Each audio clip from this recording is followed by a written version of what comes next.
Christmas Day is Thursday. So many people are so excited.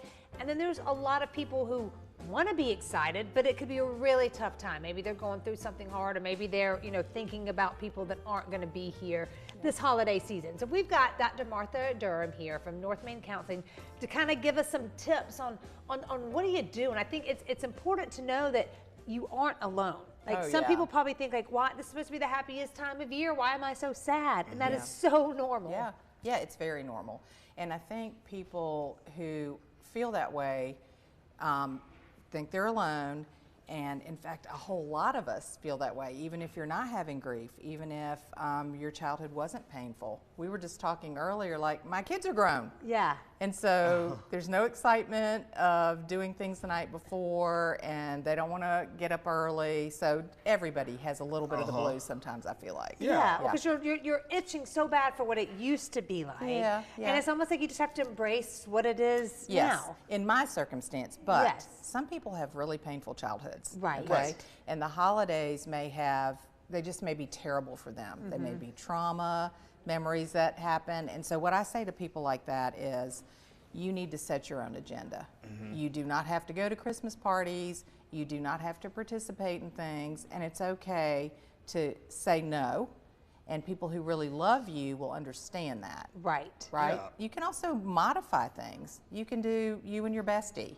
You can do, and you don't have to do Christmas stuff. You can do your chosen family, which is really great. Like my family, my sister has some painful memories, with loss of a child around this time. So she's in Mexico with her family right now. I love it. So you get to change, change the narrative, whatever works best for you and your family. Is there ever a time though that you're like, and again, I don't ever want to put a timestamp on how long you grieve or whatever, but there's ever time you're like, okay, the past 10 Christmases you've been sad. It's time to snap out of it. Like, is that even an appropriate thing to say or do? I think it depends, honestly. I think it's up to each individual how they grieve, and they may choose to never celebrate again.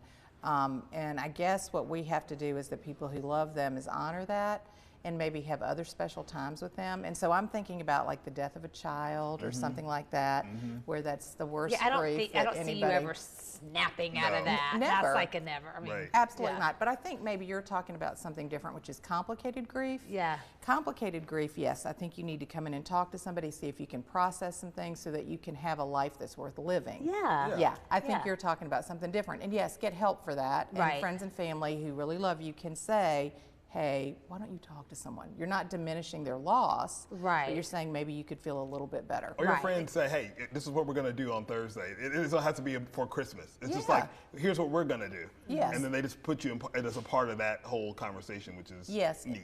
And what I love, think about Friendsgiving. A lot of people will take something and they'll move it to another time.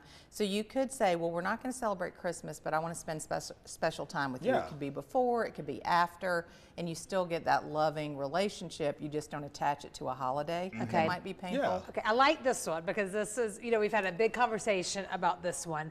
I don't believe in the commercial of the holiday, so how do I disconnect without offending people? So it's the same process. If people love you, you can say, love you, girl. I'll see you later. Or, hey, do you want to come and make some crafts with me? Because that's what me and my kids do. I was just talking to somebody who put up his first Christmas tree, or maybe it's his second after divorce, and he was putting up popcorn, stringing popcorn, and all those things that they used to do maybe in the Little House on the Prairie time. With the little needle and putting it through. How fun is that?